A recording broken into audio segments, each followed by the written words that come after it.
Hello, is this thing on? 10, 9, 8, 7, 6, 5, 4, 3, 2, 1. It's Look Sports Media. And it's time for a breakdown.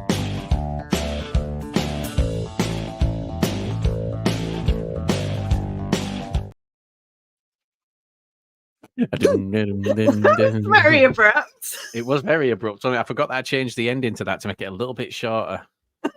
I thought I still had a few seconds. Yeah, I feel like I did as well. I was writing a message because as everybody knows, we do things very professionally. Yeah. And I was just continuing to reply to the sausage roll wrapped in chocolates debate. I'm. Do you know what? While I'm here, I'm going to open it up on this screen here, and I am going to untag myself from that conversation because it genuinely makes me feel sick. Like a sausage roll wrapped in chocolate is not the thing for me. No. And if anyone's interested, there's a video of this. What's Ben's thing? Is it Pie Man 80 or something like that? Pie Man 80, yeah. Just avoid the rest of his profile because it's just Swindon Town hallucinations and slander. Pie Man 80, yeah, this is what he's been driven to, fantasizing about sausage rolls. And the reason that we've all been incorporated into it is because Swindon Town do a 12-inch sausage roll in the home end that Ben has been sending us photos of all season. Here's the thing, right? Did a bloke make it? Because there's a chance that it's probably about 6-inch in reality. But no, have you not seen the pictures? I mean, unless Ben has but it's all about it's all about angles, that Hannah. Anyone can make it look 12-inch from a certain angle.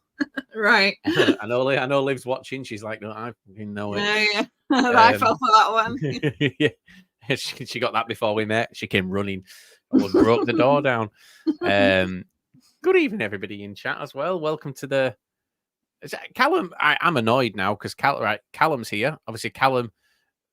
Head of right, Callum. I'm going to apologise. I don't know what you do. I know you're right, but I don't know what you. Yeah, I don't know what people's titles are. I don't even know my own title, so it's fine. Don't worry about it. But Callum's just said, "Haha, first time I've seen the intro. Unreal. Where have you been?" It's the first time I've seen Callum on here. Quite honestly, he's only rocked up because he's nominated. He is. He's only come because he's nominated. And for anyone who doesn't know, nominations. It is awards night. It is. Woo! Yeah, as you can see, we're both dressed up. Yeah, both dressed up. My hair's still quite wet. Yeah.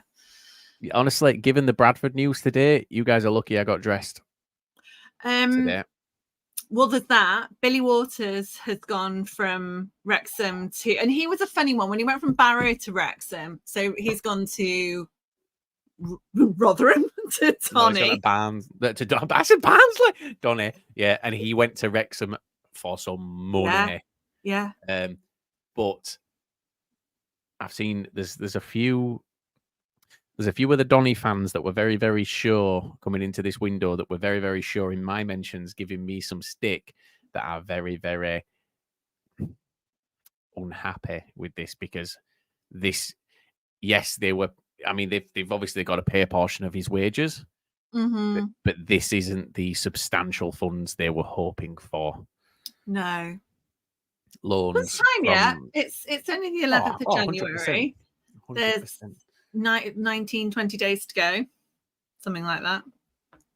20 today. It's 20 days. Oh, 20 days. Yeah. It's 3 weeks today. No, 2 weeks. Oh, shit. Yeah, 3 weeks today. Yeah, sorry, 21 days. No. 21 days, yeah. Yeah. Yeah, it's the 1st of February, innit? I was thinking to the 31st because it's the Thursday as well, obviously. Which is going to be I'm looking forward to that already. Like, I love a good transfer deadline day. I have since I was a kid, like sitting up and watching it on Sky Sports when you see like the lights going on at Old Trafford and then a dildo in the background while someone's trying to report. I'm going to buy a dildo in for the night. Just honestly, I'm going to hang a dildo on the wall here. just wave it about a little bit, swing it every time a transfer's coming in. I'll be What, instead of ringing the bell? Yeah, I'll just floppy arm it. I might get one of them. I might get one of them floppy arm ones. You know, the ones that are like that. No, I don't know. Hannah, get away. And I'm not Googling it either. I'll send you a link. No, Liv sat upstairs like this going, well, he's not using mine. I'm joking. Of course, I'm using hers. Not buying one for it. Got a few people in chat, a few new people, which is nice to see. We've got Jamie McAllister here. I know, Jamie, you're nominated as well tonight. We've got Chris Welsh. Joining us as well. Around the Grounds is also joining us, as well as the regulars. We've got Ian.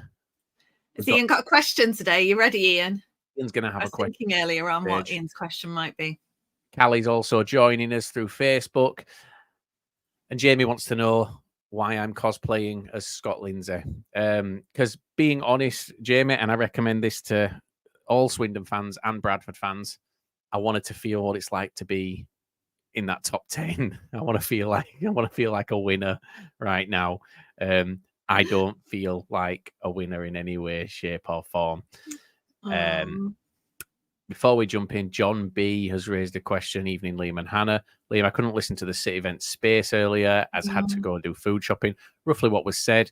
What did you feel about it? I'm guessing you didn't speak. No, I didn't speak. There were a lot of stuff that annoyed me, but I kind of just let it happen because I'm kind of used to, especially with Bradford fans. Look, we know we can be very, very emotional with stuff, and it's raw. What's happened today is awful. For anyone who don't know, Harry Lewis. I was going to say some context. Yeah, it's got Harry Lewis has gone to Carlisle, and being brutally honest, from what I know, Jake Young's about to follow him. I think it's just a waiting game for the announcement. But the things that kind of annoyed me, and this is what I wish across not just Bradford fans, all fans. I wish people would call this out more. There's two things that really annoy me, and we see it so much, is that when a club does something and the fans know nothing whatsoever, the line that's always used is, we all know what's happened, probably. No, those are two different. You can't, it's either we all know or probably. There's no but. You can't, we all know probably, because those are not allowed together. They don't go together. They're like opposite ends of a magnet. Oh no, the same ends of a magnet, opposite attracts. Shit. Christ. Same ends of a magnet. They're going like this. They just keep missing. Don't work. And there was a lot of that tonight. There was a lot of, well, obviously, we've done this probably. Well, no, it's not obvious. It's a theory. And because you guys, or because the people speaking don't like certain people at the club, that theory suits them, and that's why they're rolling with it. And you know, because we've signed a goalkeeper on a free, that means that Stefan Rupp's apparently gone out and bought himself a new Mercedes with the money from Harry Lewis, because an owner can take a transfer fee that comes in and just take it straight out of the club and just go and buy a car, because that's what happens. 21 days of the window left. There's still work to be done. And as the Swindon fans said, isn't it nice that you didn't have to worry who was going to be in goal for you? It was like, but it's all right, kids. We've already got Waters. Yeah, Sam Waters? Walker. Sam Walker. Yeah. And look, a couple of things on that. People, again, have said, we've done no due diligence. We've just gone out and signed this play. He, in his interviews... Well, he in his interview has come in and said that in the summer we actually lined him up to come in when Harry Lewis was looking at moving to Barnsley. So this has been a long time coming. Yeah. People are annoyed that Colin Doyle, the goalkeeping coach, has recommended him because he played with him previously. And it's like, why is Colin Doyle recommending people? People also forget that Colin Doyle recommended Jamie Walker come to Bradford. That was the last person Colin Doyle recommended come. He was playing with him in Scotland, and Jamie Walker had the option to come, didn't know whether to come, and spoke to Colin Doyle. Colin Doyle didn't just tell him to come to Bradford.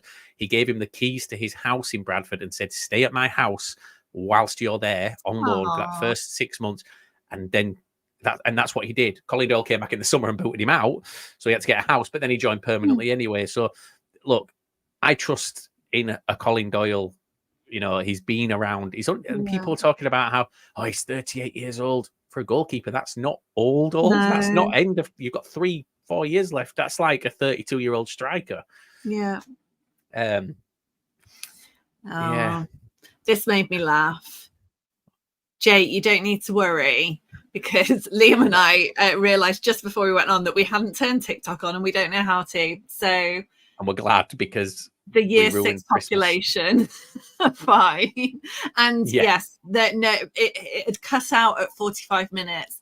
So that whole conversation was not heard by any year 6 children at my daughter's school.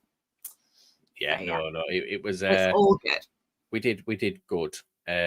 We did really, really good. So to avoid that, I'm quite happy. Callum says, dressed up in Crawley stuff, must be fancy dress then. I'm dressed as 9th in the league. What a travesty. There goes monetization. What have we done? I don't know. Oh, maybe it was the dildo stuff. Oh, probably dildo. Yeah, probably dildo stuff. Jonathan's get some here. kind of explicit rating on Spotify. It's fine. Ian doesn't have a question tonight, Hannah.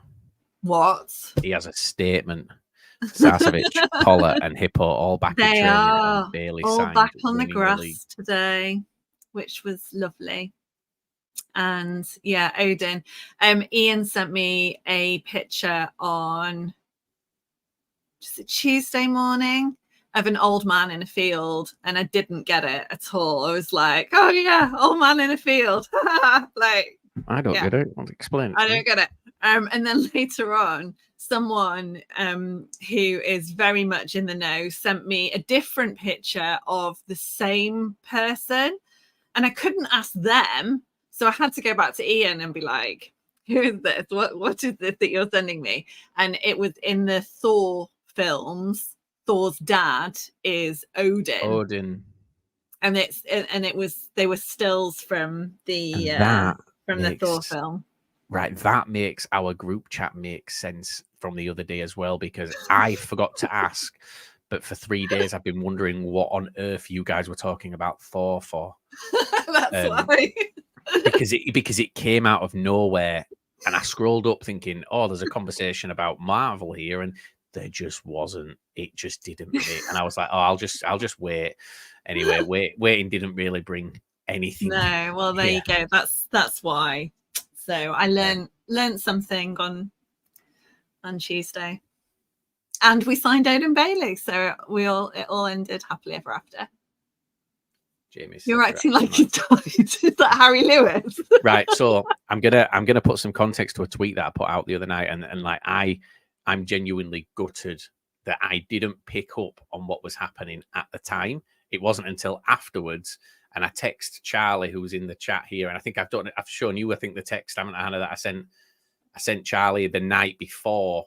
This was the Derby game. This was before any rumours came out about Harry Lewis. There'd been no little rumblings of it. And I text Charlie saying, I think Harry Lewis is leaving.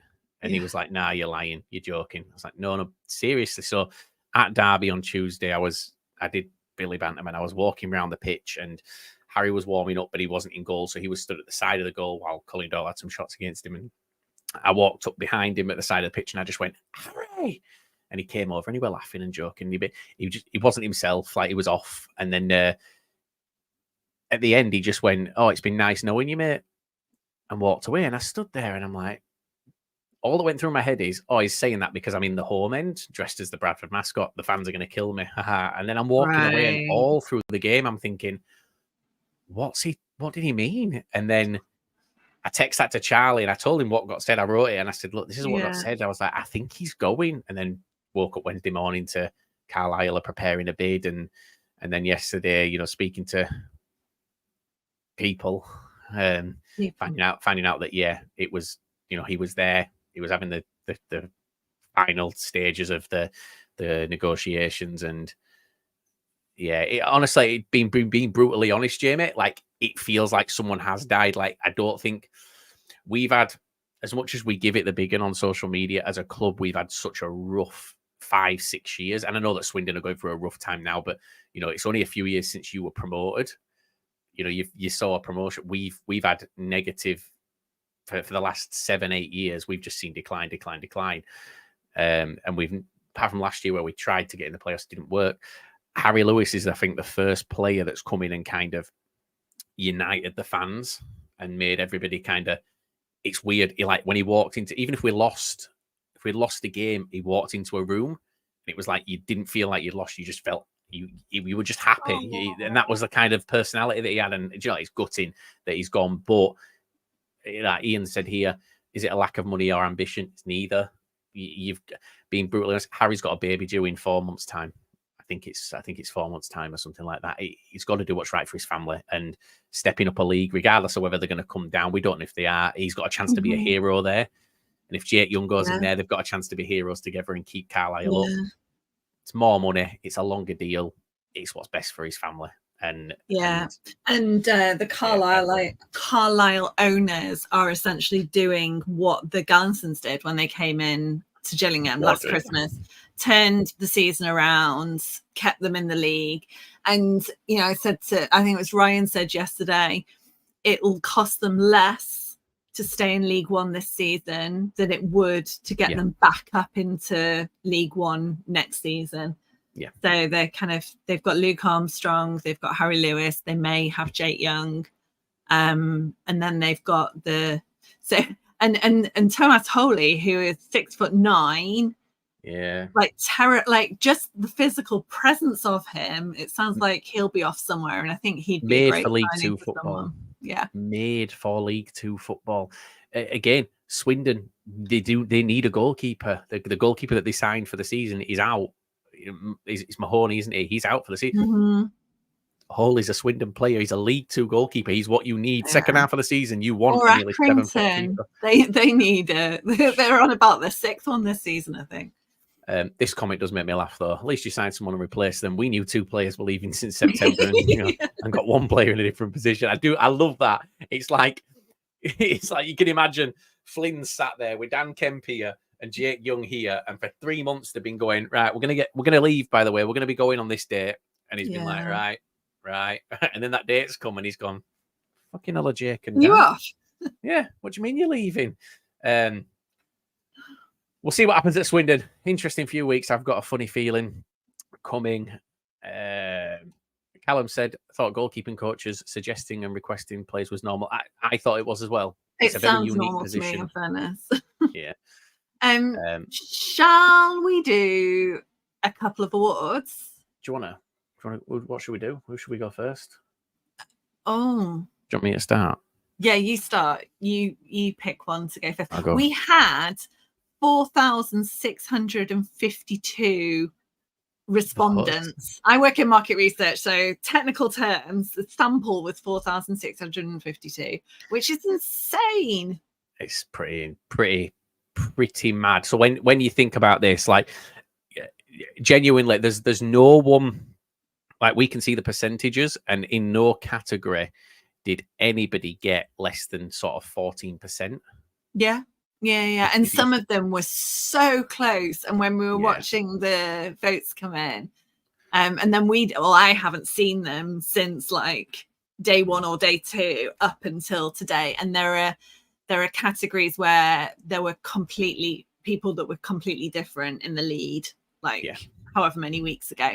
So, and I think that point I'm making is if you don't win, think about, just use that sort of that 10 to 15% of 4,000. Yeah. And just think, regardless of if you won or not, 400 to 600 people still voted for you. And that's huge. So just kind of bear that in mind. Like, there's no losers in this. Like, there really isn't. And the fact is, you've come top 4 regardless, which is, for the amount of stuff out there, is huge. So first one, I'm going to go from the top. I'm going to work down, Hannah.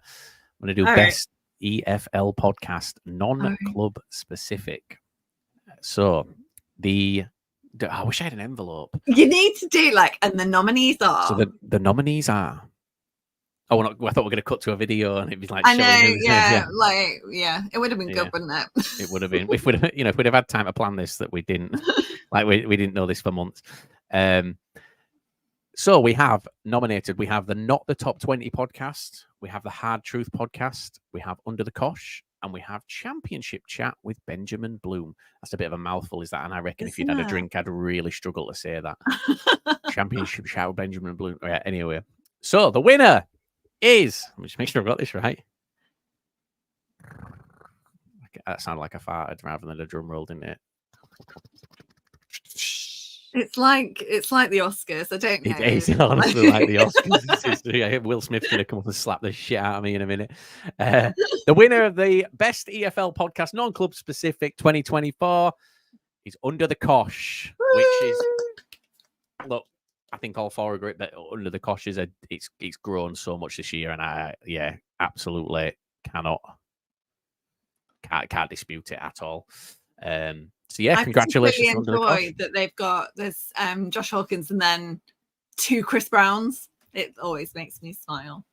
Yeah, I mean, what did annoy me and what has annoyed me a little bit is that a couple of our guests that have agreed to come on and then gone a little bit quiet have all of a sudden gone on Under the Cosh, and I'm like, what's the point now? Blissfully aware of that, or maybe Yeah. Hannah, do you want to do the next one? Yeah.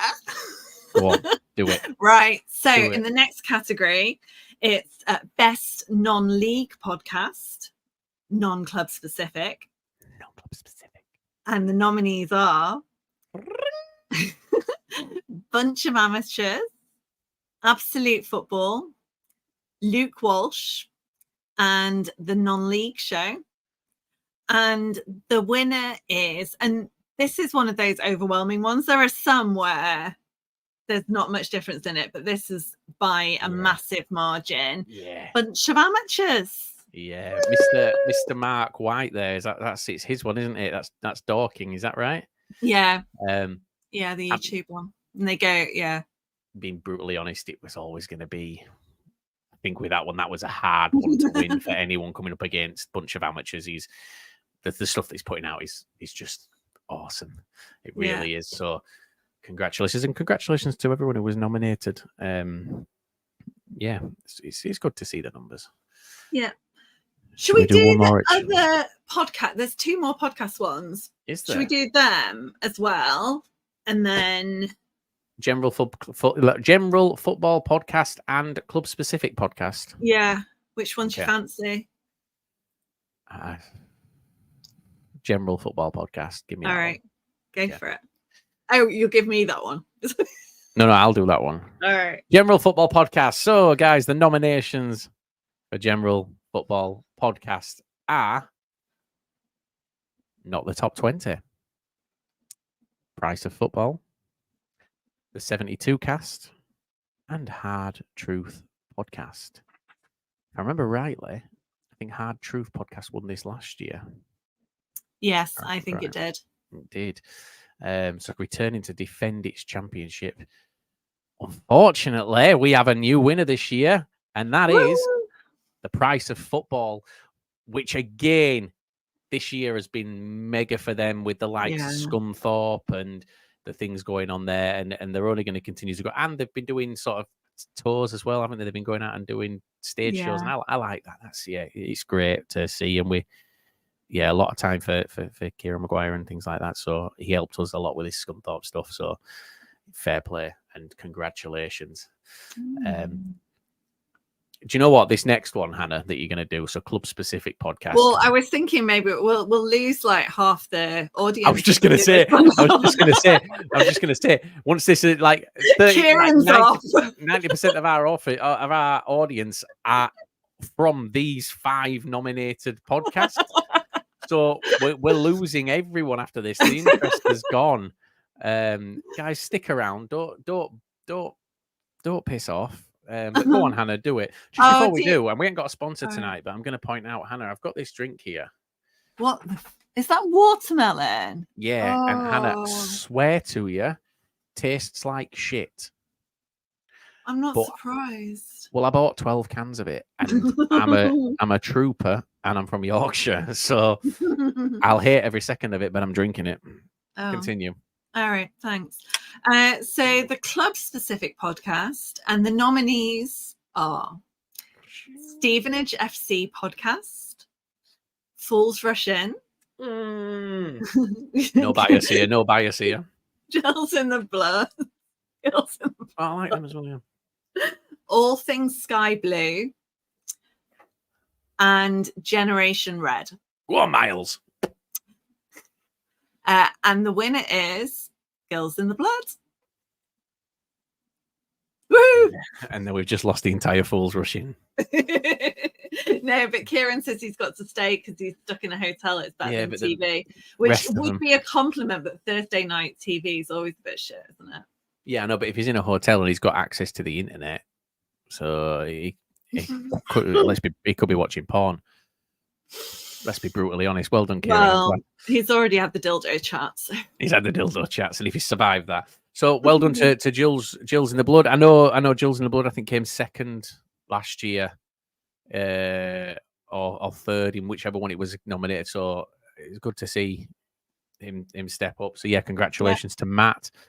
Yeah, I love Matt. I think Matt's great, and to all the others as well. You know, we've got Matt Farley at Stephen and Jeff C podcast. Oh, the one I don't know is the All Things Sky Blue. It's not something that I'm familiar with, but it's not League Two. So hopefully hopefully they'll get relegated and I'll get to cover them at some stage. So yeah, but yeah, no, Generation Red, someone that we've had on as guests as well. Yes. We love those guys as well. So yeah, no, thank you very much. And yeah, let's what should we do? Should we do just a little bit more chit chat? Should we get anyone got right? Look, watermelon fan. Yeah, who'd have thought, Jamie?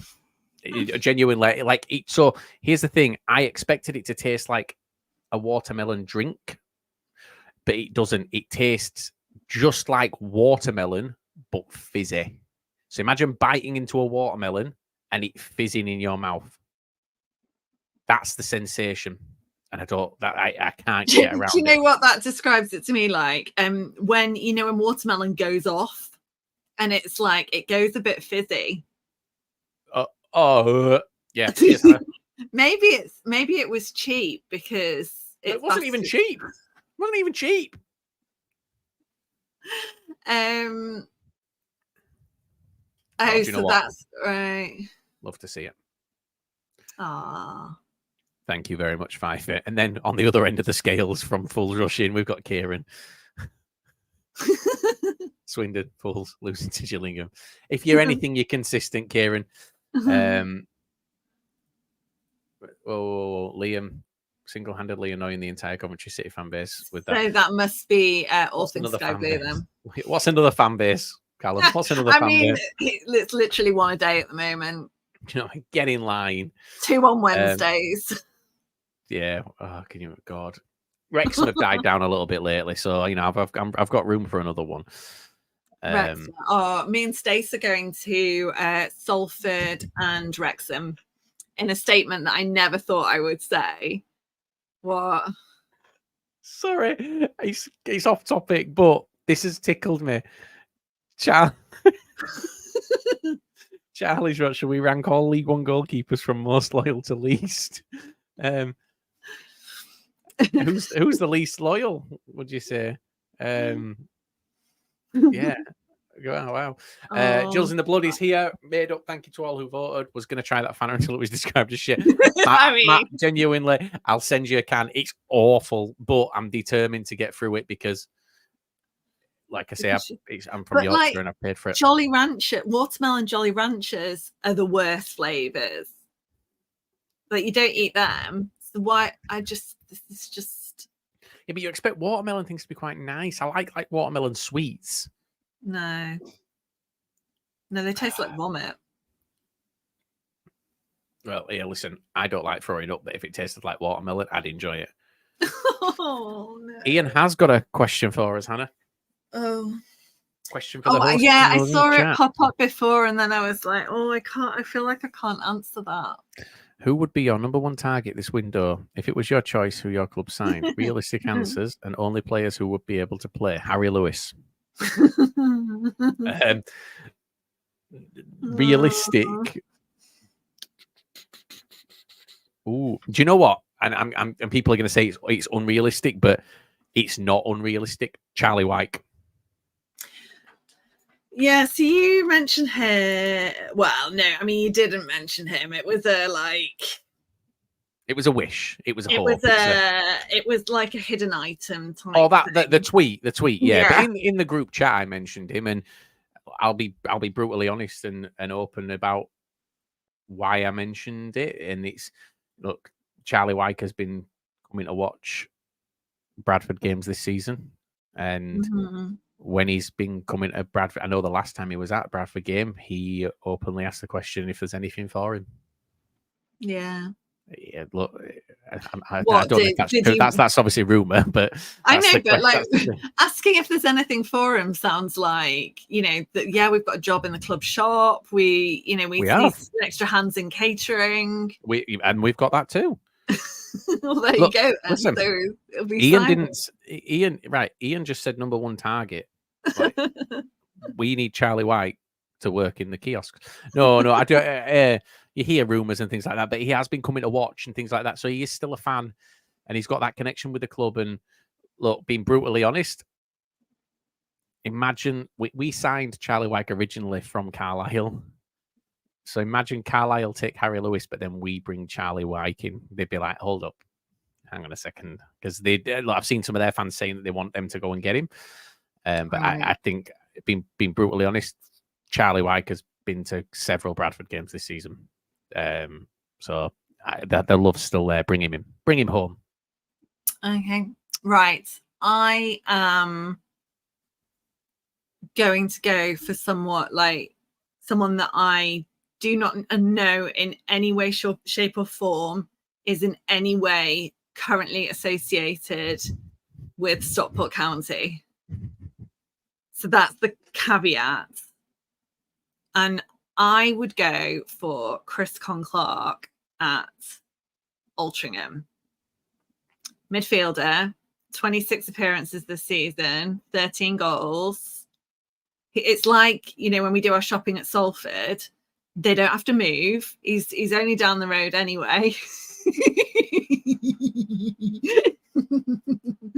Happy belated birthday, Jake. Just back to the loyal goalkeepers in League One. Charlie said, I don't know who's the least loyal. Maybe ask my heart and all the millions of pieces it's in. Charlie's not at all dramatic, is he? No, he's not. He's honestly, right now, he's sat on the fruit and veg aisle in Morrison's with his phone in his hand, and he's got Miley Cyrus. No, he can't have his phone out anymore. No, he don't care anymore. He's given up. He's got Miley Cyrus the Flying playing through his earpods, and he's just rocking slowly back and forth. Yeah, so I would have. That's who I'd go for. Chris Clark. Okay. Luke Amos for Stevenage is another one. Ash at Oldham wants to sign Mike Fondop because do you know what? Sign him again. Like, do it. He got three goals now. 3 out of the 40 you said he was going to score. Yeah, he's 20 games left. What a second half of the season he's about to have. Yeah, he's about to score 37 goals in 20 games. Well, you need some more goals because the TikTok account is not had it's dwindling. 10 million views this week. So yeah.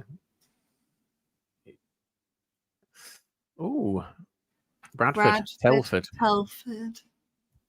He only signed for Barrow in the summer. He's not coming to Bradford. Swindon, Ben Gladwin on loan. Imagine it. Jordan Gibson, that's another one for Bradford. I have shit in my hands and clap. Let's have a look. League 2 top scorers in the top 4 divisions. Oh. So yeah, in the top 5, 1, 2, 3, 4. Yeah, the top 5 top scorers in the top 4 divisions. 3 are from League 2. Now that's either us being really, really poor at defending in League 2. Or... Yeah, that's not realistic. Sorry, I'm just saying that. If you got the money, it's realistic. Being honest, but you don't need a Jake Young. Like, look, literally there, right there. You've scored the 3rd most goals in the country. You don't need a Jake Young. But Notts County are still, I think, on a +1 goal difference or somewhere around there. Yeah, so yes, they've scored loads, but are also conceding loads. Yeah. Let's right. Let's just draw this out here. If he were to start, if he were to actually start, I think Mike Fondop walks into any League 2 side and scores 25 a season. Are you basing that on the 0 goals he scored when he's been in League Two. Because he has been there goals. before. Yeah, or the 3 goals that he scored this season for Oldham. And he started quite a few games. I actually think, if I remember rightly, has Mike Fondop got more red cards since joining Oldham than he scored goals this season? I don't know. But give me a minute. I shall have a look. I'm sure he's got at least 2, possibly 3 red cards. Right. He's 30. I think I thought he was younger than that. It's his name. It's his name. It's his name that gets me. Read his name out, Hannah. Read his full name. It's not there. He's just down as Mike Fondop. I'll read you his full Carl. Name. Oh no, Carl Mike Fondop Tallum. Carl. Yeah, I did know that. Carl. Why did he go? I'm not being known as Carl. I'm going with Mike. Like, why? What's that about? So according to how long's he been at? So this season, 17 appearances, 3 yellows, 1 second yellow, no reds. Oh, it's a red, isn't it? Second yellow's a red. Yeah, second yellow's a red. It's last season as well. I'm sure he got 1 or 2 last season. Hang on, 22, 23. 4 yellows, 2 reds. So he's got so Mike Fondop has the same number of red cards at Oldham as he does goals this season. Right, that is a stat, and that is getting tweeted out afterwards with glee. So yeah, Ash, be ready for it. But Fondop is the most 11:30 p.m. deadline day Bradford signing. Oh, it's not a Bradford deadline day signing, isn't that? That is a Swindon Town loan. if Oldham will cover 100% of his wages, that's what it is. Yeah, but he's got however many million views on TikTok, so that's what his agent needs to be leading with.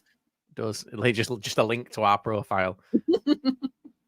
He's a dangerous player, red card wise, but his overall game makes up for it. Yeah, because what you want as a striker is 3 goals in 17 games. That's the sort of ratio that we're all aiming the wing. Yeah. That's the sort of ratio we're all aiming for. 3 goals in 17 appearances in the National League, then stepping up to League Two, which is harder. Which kind of justifies his 0 goals in his time at Hartlepool United, including the one that he celebrated at Bradford that he wasn't even involved in. The players ran to celebrate with the fans, and Mike Fondop in the other corner did the Ronaldo celebration on his. I love it. He just did it alone in front of me and Grant. That was the worst part. He did it in front of me and Grant. Grant was going nuts, and I'm just looking at him going, "You missed the ball. You're talking like you didn't know you." Anyway, I do love Mike Fondop, but yeah, no, he's not walking to a League Two side. No. Jamie says if they signed Mike Fondop, they'd play him in a back 3. To be brutally honest, Mike Fondop would be better in a back 3 than pretty much every one of your defenders at this point. Right, okay. Ash, that's the last one of your comments I'm putting up now because I'm not having you predicting that Mike Fondop would score at least 20 goals and being 100% confident of it in League Two. Is Erling Langstaff going this window or in the summer? He has 19 goals so far this season and 94 goals in 2.5 seasons. We spoke about this on Monday, didn't we? Yeah. About Luke Williams and following Luke Williams in the summer. Yeah. So my view on it is if he's at Notts still after this window, he'll follow Luke Williams in the summer. Luke Williams doesn't want to take him from Notts mid-season, but if somebody else comes in and puts a bid in, which is very, very likely, that he'll be forced to act. And I think if given the choice, Langstaff will go to Swansea rather than anywhere else to be where Williams is. Yeah, he knows. But I feel like that would tarnish for some fans Luke Williams' sort of legacy with Notts because it'll be, he's taken our best player. But I don't think he'll do it on purpose. I feel like he'll do it because he has to, because he's going to risk losing him if another team comes in and he can't. He has to move at that point. Charlie says, Liam, I'm sure you went to the Hartlepool game with no shoes on. Which time? First time? No, I had shoes on both times. Clothes, however, on at least one of the occasions, were questionable. That's why Fondop was celebrating in front of you. Yeah, that was at Bradford. That was at home, was that? Fun. Oh, wait. Hartlepool at home last season, I did have no shoes on, and we live streamed it. Granted, because I'd done Billy Banterman, I'd come off and like my feet hurt. Right. So I'd just not put shoes on, but on the live stream, I had no shoes on, and Grant forgot to turn his headset on. So there's literally just me and Grant sat. I'm talking to myself. Hannah, you'll know all about that, forgetting to turn your headset on. As after what you did at Salford. It wasn't that, like, I didn't do anything. Well, yeah, well, we'll agree to disagree.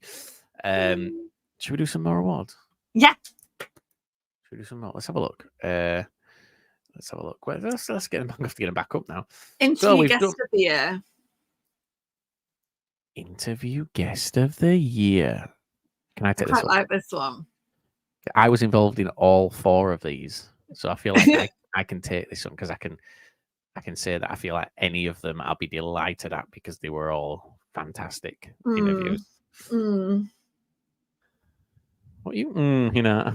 No, I just, this was the one that, when you look at them, look at awards and you're like, well, as long as the interview that Liam did on his own doesn't win interview of the year, it's all good. So let's find out. Interview of the year, Mr. Richie Wellens. Yeah, obviously Pete Wilde, Nathan Arnold, and Andy Woodman were also nominated. All 4, I think, are phenomenal guests. But yeah, Richie Wellens pipped. Literally like 0.5%. Richie Wellens won the vote. And look, being honest, it was just Richie Wellens. I feel like he covered so many fan bases, didn't he, with what he did? Yeah. And it was look, Pete Wilde was incredible to us, and like I didn't vote. I don't think I voted on that one. I didn't want to vote because I was like, I don't really know what to I don't really want to pick because I enjoyed for different reasons. I enjoyed them all. I loved doing the Richie Wellens one on my own. I know that you were supposed to be there till half an hour before, and then I was like, oh, I've got to do this alone. But it was for me, I can't really argue it. Like, I can't argue it. Like, I could think of reasons for them all, but with like you say, it's a different it's a different kind of interest, and people want to see. I think was it the Swindon fans wanted to see what he'd said about the club, and like it, and Donny fans. Yeah, it had lots of interest for different reasons. Yeah, it did, and so for me, like, I've always been very open. I don't watch back anything that I'm on. No, neither do I. But I watched that back. Did you? Oh yeah, because I came out of it, and it was like, as I came out of it, because even Ryan wasn't in it; it was just us. And then Ryan watched it back before it went out, and he messaged me, and he was like, I genuinely think that's the best interview we've done. And I was like, was it? Like, because you always doubt yourself. And I was like, I'm going to watch it. And I watched it, and I was like, oh yeah, this guy was good. And it was, before we went in, it was amazing. Before we actually spoke, I said, right, Richie. So there was me, there was Richie, there was Orient's head of media, and there was Sam. Our Sam. Yeah, Sam, who works with us, who's an Orient fan, and we were like, do you know what? It'd be nice to, because look, we have a thing where we're quite open. If you do work with us and we interview someone from your club, if you can't be involved in the interview for whatever reason, we'll still have you in the room and you can speak to them before and afterwards, because we think that you should get that opportunity. And I remember saying before we started, I was like, right, Richie, any subject you don't want to cover, I said, because I've got some very, very awkward questions written down here. And it was like, in fact, you know what? They are right here in front of me. Still, I've got the Donny question, Swindon questions. What was the owner like? Donny questions, background atmosphere. Sent their questions in, hadn't they, beforehand? Yeah, and there was some very, very, how do you handle temperamental owners like Salford? And he just said to me, ask me anything. And I was like, do you want to know what those awkward ones are beforehand? He was like, no, because you won't get a legitimate answer from me. He said, if I have a chance to think about it, he says it's more media training. He said, but I'll be open and honest. And he was. He was. And it was completely uncut, that interview as well. Like, well, to be fair, we don't cut any of them. No, but like, we don't generally. I thought that that'd be the one. I thought if any, that's going to be the one, because we don't want to risk getting in trouble. But no, he spoke really well of everyone. I bet he was so open, and I've not seen anyone who didn't enjoy it. Which again, same with Pete Wilde though. Everyone loved Pete Wilde. Yeah. And there's so many people since that have said, oh, about the fist bumping and whatever, that like they can't help but like him after having heard that story. Well, it was on Saturday. We played obviously Crawley at home, and I mentioned this I think on the 606 on Sunday, but I was there as Billy, and this ball came rolling towards me, and it was the Crawley goalkeeper coach. He'd knocked it towards me, so I sort of passed it back to him, and then like it was best pass I've ever done. Can't believe it. I'm still proud of it. I keep replaying it in my head. It only went 6 foot, but like he put his hand up for a high five, and I high fived him and stuff, and then he sort of whispered in my ear, and I was like, "Pardon?" He was like, "You're the guy from the podcast." I was like, "Pardon?" He said, I watched your Pete Wilde interviews. I was like, oh, he said he used to work with Pete. I can't remember where he said he worked with him. He said, but yeah, no, I watched it. And I was like, oh, he's like, yeah, I watch your stuff. And I'm like, great stuff. So like, even people like that have kind of come on, and the feedback's been awesome. Andy Woodman's another one. I'll be brutally honest. I didn't have any knowledge of Andy Woodman going into it, because I don't follow the National League. And I was shoehorned into that with like 15 minutes notice. And it wasn't until we pressed record I found out I was hosting it. Because we were literally about to press record. I went, who's hosting this? And Grant went, you are. Record. Oh, I was like, here we go. But Andy was awesome. And we've got brilliant. A second one lined up with him for later in the season as well. Yeah. And then, for me, the Nathan Arnold one was different. Like that was an awesome one. Something that we've had planned for a long, long time. And like, I've had people at Bradford who I've known for years who didn't have a clue about a lot of the stuff in there. Obviously, Liv had no idea about the stuff that was going on in it, and yeah, for me that was good. So yeah, all winners, Hannah. Yes, all winners. But congratulations to Richie Wellens, who's the real winner. Hannah, right, let's quickly do Journalist of the Year. So the nominees were. Tom Williams, slide, by the way. Yeah. Gabe Sutton, Jake Tonge, Mark Dunford, and Mark Dufford. We're the same person. But the winner is Tom Williams, who is the Notts County guy who does all the stats, but also featured on the Wrexham Welcome to Wrexham this season. So he's I wouldn't know how to watch it. Cross-platform. Yeah, but you're not great with football documentaries, are you? I only found out that Salford had one through chance. It was like I was texting Will last week. Yeah, well, it was thing is, it was beautiful because it was that week of Christmas where I was off, and I was like, I can just watch it all. And it was like Will went, oh, new documentary's out next week. I was like, what documentary? He was like, the Salford one. I said, you've got a documentary? He said, season 6. I was like, you mean it's season 6? How have I not? So anyway, I watched 6 seasons in literally that week, and I was like, it was funny because Will's obviously in it. Yeah. And like when it showed, every time, the thing is, he must have got sick of me because every time his name came up in credits, I took a photo and sent it him. And then it showed him in his house. So I was like, taking photos. I was like, nice desk, mate. Oh, nice home office. And just taking photos of him just randomly. Oh, nice up the nose shot. I don't know why he was commentating. They put a camera here. He just stuck up his nose. But yeah, do you know what? I love Salford, and I know you've got a lot of time for him as well. I think Salford are ace. But yeah, going off topic there, Tom Williams, yes, phenomenal. Like the work he does is awesome, and it's so in depth. So it really is. The threads that he's been pulling out the back, like even with the whole Luke Williams departure, which obviously affected him kind of personally as a Notts County fan, but he does these threads like many other kind kind of content creators do, but they, his analysis is always very, very well considered, and it's not just Notts County related.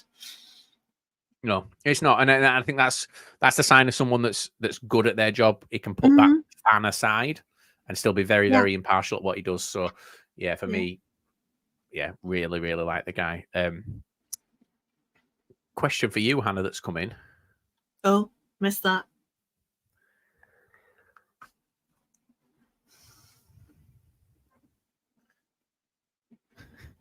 I don't know anything. What transfer news have you got? Hannah won't say. I just thought I'd put you on the spot there, Hannah. Ian, well, if it's Hannah a question won't for say, you, isn't it? Because I am very, very cautious about what I share. We've talked about this extensively. We talked about it on Monday night that during the transfer window there is so much nonsense around, and it's very hard to decipher what's genuine and what's not. So unless I am super, super sure, and I don't think that by talking about it will anyway jinx it or compromise it, then I don't tend to say anything. So I'm kind of the opposite, in that if I don't know, I will say something. Let that be a lesson to all of you. Yeah. Well, I said that on that tweet about Charlie Wyke when someone was like, "You've mentioned Wyke on a random tweet. Should I get excited?" And I was like, being brutally honest, if I knew, I'd be a little bit more subtle with that. I wouldn't have just put that out anyway. Full well, like for different reasons, I was talking to Elliot Watt yesterday. Yeah, so was I. Yes. So, and the conversation did go to where people want it to go. So I do know, but I'm not going to say because it's not my. I know what's happening everywhere, and that's in terms of that certain scenario. And I'm delighted to know. But it's not. And it will upset Jake even more to know that the reason I was talking to Elliot Watt was because of him. So, yes, it's your own fault, Jake. Yes, it was. And the reason I was talking to Elliot was because of Bradford fans originally. So look, being brutally honest, it's not about, regardless of, we could literally sit here now and say Elliot Watt's going to Carlisle. It could change tomorrow. Well, Jamie says he's going to Swindon, so let's go with that. Oh, well, yeah. So yeah, Elliot Watt's going to Swindon apparently. Yeah, but no. While we're on transfer news, did you see Joe Lewis of the AFC Wimbledon short shorts has signed permanently in a club record transfer deal? Where have they got that money from? John Green. So John Green, who is an author, he wrote The Fault in Their Stars, and many other books. And his brother Hank, he is a part owner of Wimbledon, and basically they said, "We want to buy this player. Can anyone put their hand in their pocket?" And he was like, "Yeah, I will." He quoted, didn't he, and said they sponsored the move. Yeah. That's awesome. And it's the videos. I'll see if I can find it and share it. I think it was on his TikTok, which is at, oh my God, John Talks Sports or something like that. But he was saying that, because Joe Lewis hikes his shorts up, it obscures his logo. What? I've got an idea. Oh. Go on, through your story. I'll tell you mine after. No, that was it. So it obscures his logo on the back of his shorts because he pulls them up so much. So a fan of a club has money, and the club obviously can't afford a transfer, so he's put his hand in his pocket and bought the player for them. Yeah. Guys, I want every single one of you on Twitter right now to go to the comments of this space or this stream, and I want every fucking one of you to tag Zayn Malik, right? Zayn, I'm calling you out. Bradford need Dan Kemp. And your what's it called? Your darts player, Littler. He's a actual Bradford fan, isn't he? Yeah, I know, but I don't think he can touch that money yet. Yeah, but he's got a bit. Oh, right. Oh, because he's not 18. Yeah. Zayn Malik, right. Couple of things. Long time admirer of your work. I loved that Direction band you were in. Especially the Taylor Swift duet. Loving that. All of them. Harry Smiles, Louis Tomkinson, all those guys. Really, really big fans. I feel like a lot of your songs were written about me, but get your hand in your pocket, support your home city, go and buy Dan Kemp for Bradford. Beautiful thing. Tax write-off. What, because Bradford are a charity? No, buy him for the community foundation, and that's a tax write-off for you there. Look, I'm helping you out here, Zayn. Come on, do me a solid. So I'm calling you, Zayn, do it. We need Dan Kemp, because if you get us Dan Kemp, Jake Young will stay. That's all I'm saying. So, look, I don't know if he watches the show. Probably. Only because of the time difference. Maybe that's the reason he doesn't watch the show. But Zayn Malik, and this is going to get clipped and put on fucking TikTok now in here as well. Listen, do it. Come in, invest. You don't have to invest in the club. You don't have to buy the club. Just buy as a player. Help us. Get us a Dan Kemp 3-year deal. Just pay his contract. Look, I reckon transfer fee. I'd say I don't think MK are going to be looking for stupid when he's got 6 months left. 200 grand, I would say, would be enough. Maybe a little bit more. All depends on how you're feeling, Zayn. But you could try it off as a time. Do you know what?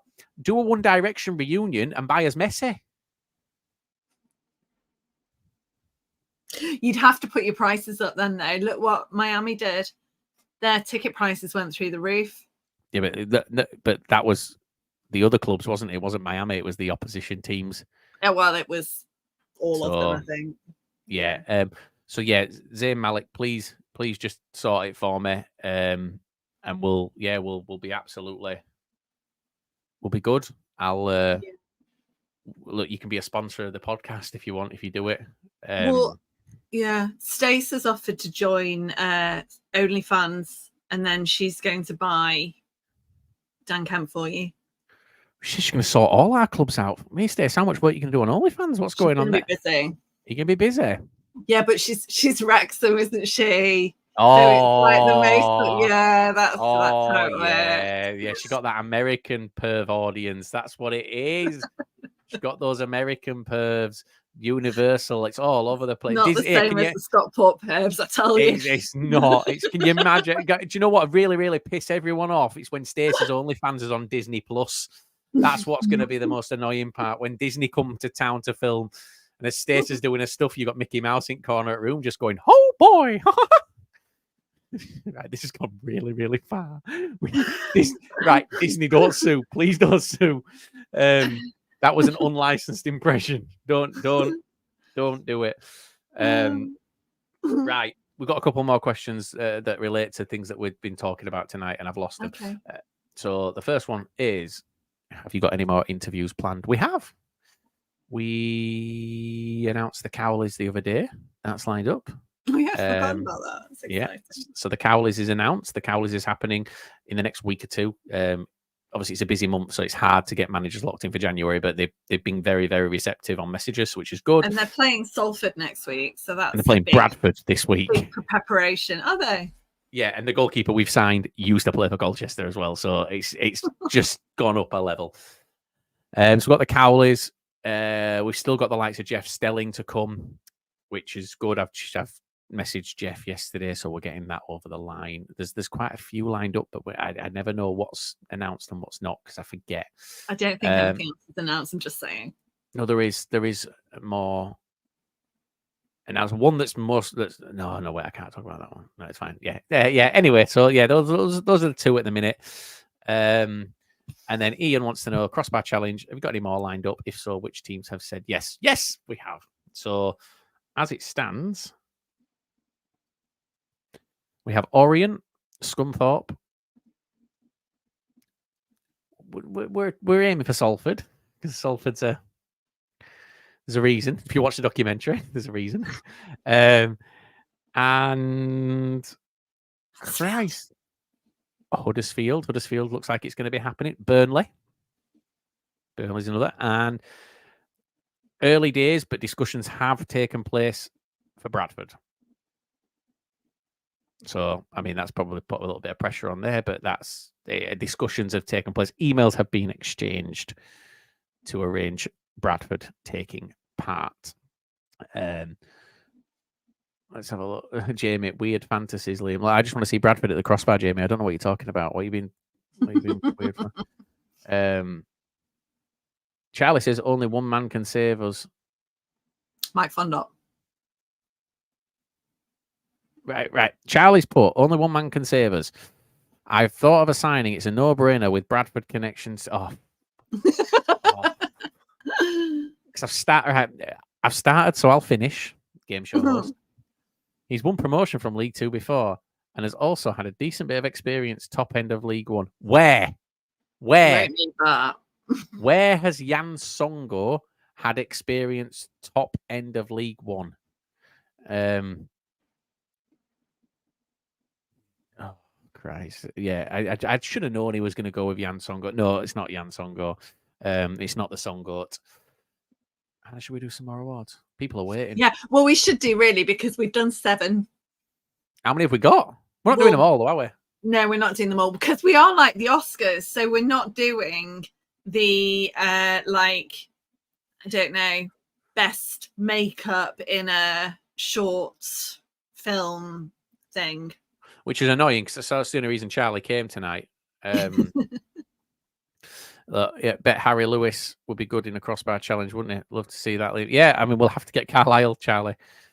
Is it my turn? It is my turn, isn't it? Yeah, go for it. Williams. So I'm going with Content Creator of the Year. Whoop, whoop, whoop. And this, I think it's safe to say, was the biggest landslide. Yeah. This was pretty much, I don't want to say unanimous because it's not. Like I say, everyone sort of got at least between 10 to 15%, but this was a 50% of the votes was for one person or one content creator. And again, it's not a knock on anyone else, but it just shows how far channels are growing. So the nominations, we have Nappers, who everyone will know, the Fleetwood Town content creator. We have Hancock Analysis. Now, I've not seen Hancock Analysis until probably about 2 months ago. They just sprung up out of nowhere, and I have no idea what they do, but they are everywhere. Then we have Around the Grounds. Obviously, we have Lee, who is here tonight. He's in the chat there at the side. Lee's been going around the grounds and filming away day content, home content. It's great. I think that I first got introduced to Lee when he came to Rochdale and filmed a steward chasing me down the touchline after I'd been bollocked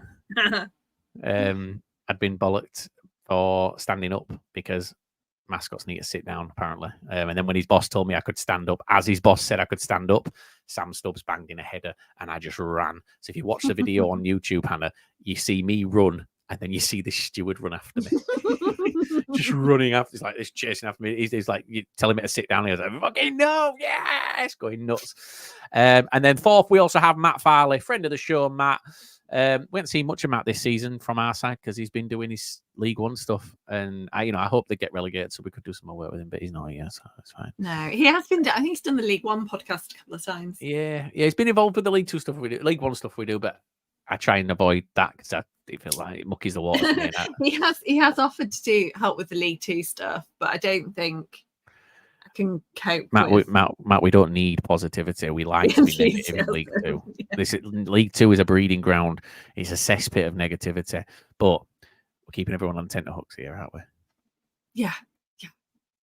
So we're going to go to an ad break. I'm joking. We don't have ad breaks on this, guys. The winner of Content Creator of the Year with 50% of the votes is Around the Grounds. I'm going to round of applause to Around the Grounds. I voted for Around the Grounds. I'm delighted that Around the Grounds has won. And yeah, awesome. So yeah, thank you very, very much for the content that you put out. It's great. I've done a lot of stuff with you got more stuff to come. And yeah, congratulations and good luck for the next 12 months. See if you can retain. And yeah, much love. Much love. Thank you very much. Hannah, who's next? Right, we shall do non-league content creator. So the nominees were the lovely Shah from Absolute Podcast, Luke Walsh, Glover's Cast, and non-league wonders. A Glover's Cast like Emmerdale? No, who are the Glovers? Is it?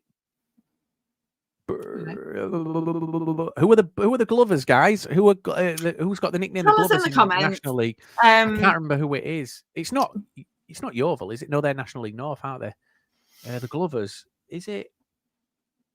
That's going to piss me right off. Well, anyway, the winner is... Someone said Yeovil. It is. It's Yeovil. Is it Yeovil?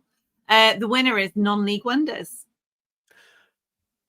It is. Yeah, I was like, well, I got very excited then. Non-league wonders. Congratulations, guys. The key word for me there being wonder, because I don't know what they do, because I'm not. But that's on me, not on them. They do non-league stuff.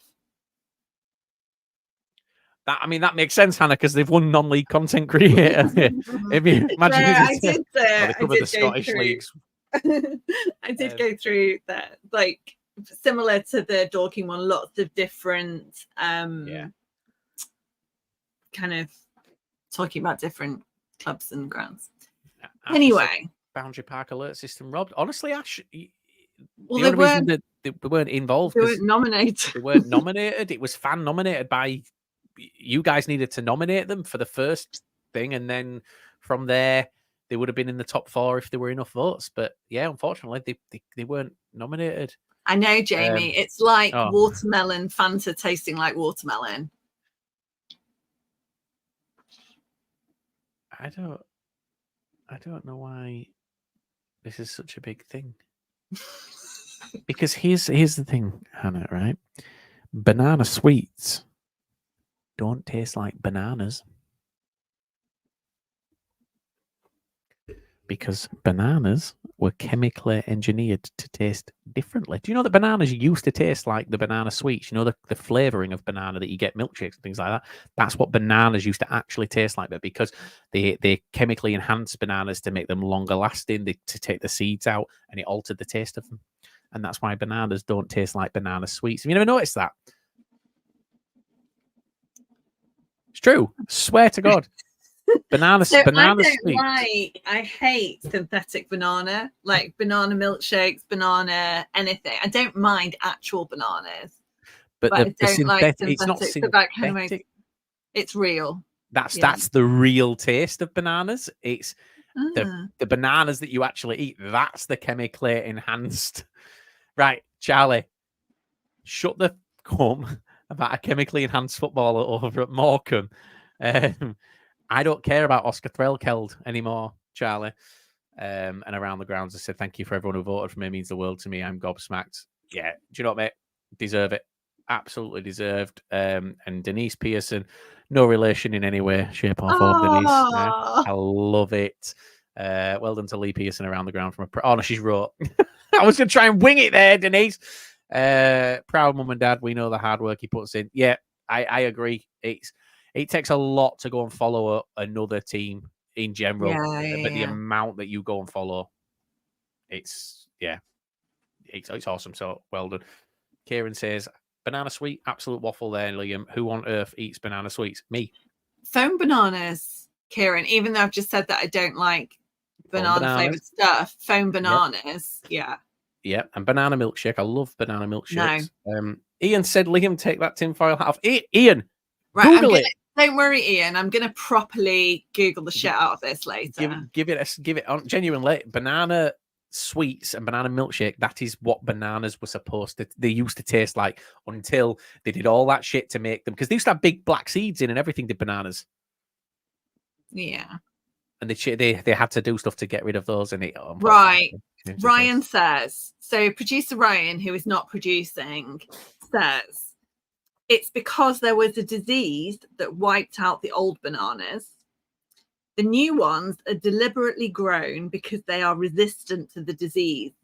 So chemically engineered. They Right. they engineered them to be different, and it altered the taste. Okay. All right. So what you're saying is banana milkshakes taste like diseased bananas. No. That's what they tasted like before the disease. The disease didn't do anything Diseased. before the disease. They weren't diseased. It's like I feel like we're getting off topic. it's like, right. Oh no, I can't use that as oh, do you know what? We've already had floppy arm dildos. It's like looking at Freddie Mercury in his 20s and saying, Right. so that's the effects No, you can't. of HIV, and No. it's not. It's so No.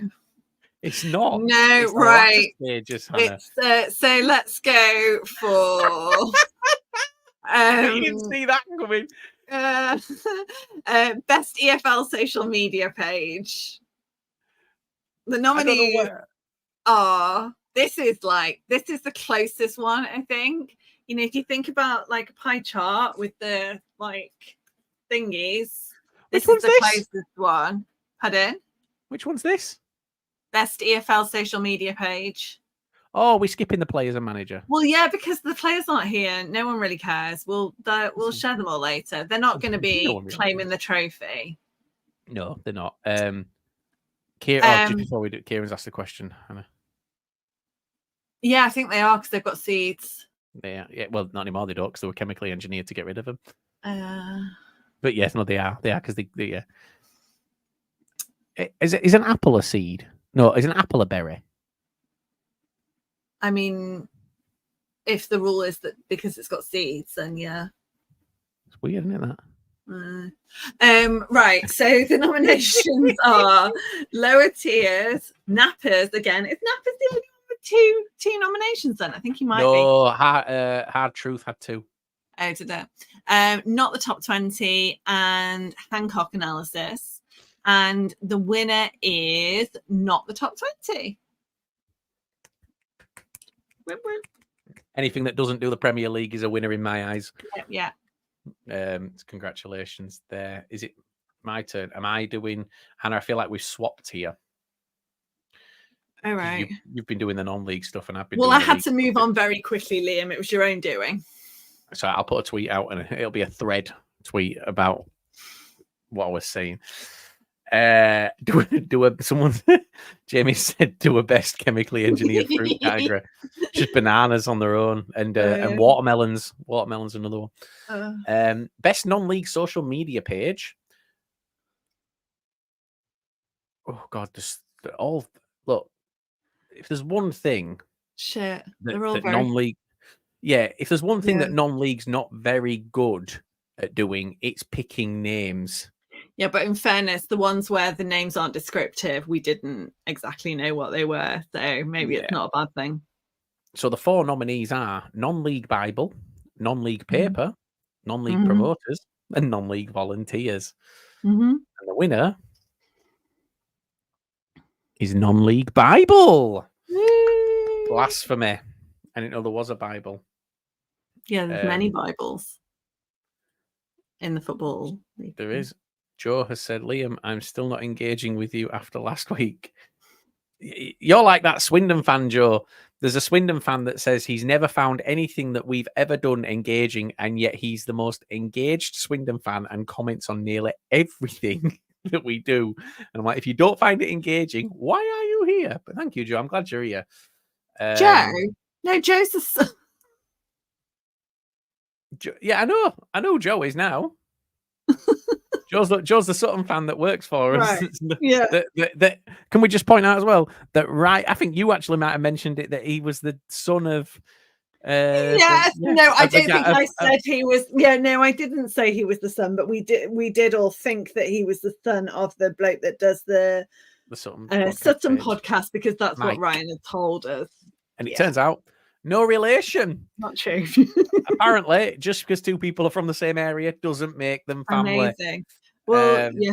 So Sutton have got 2 unrelated fans, was what we took away from it. Yeah. Sutton have got 2 fans, is what I took away from it.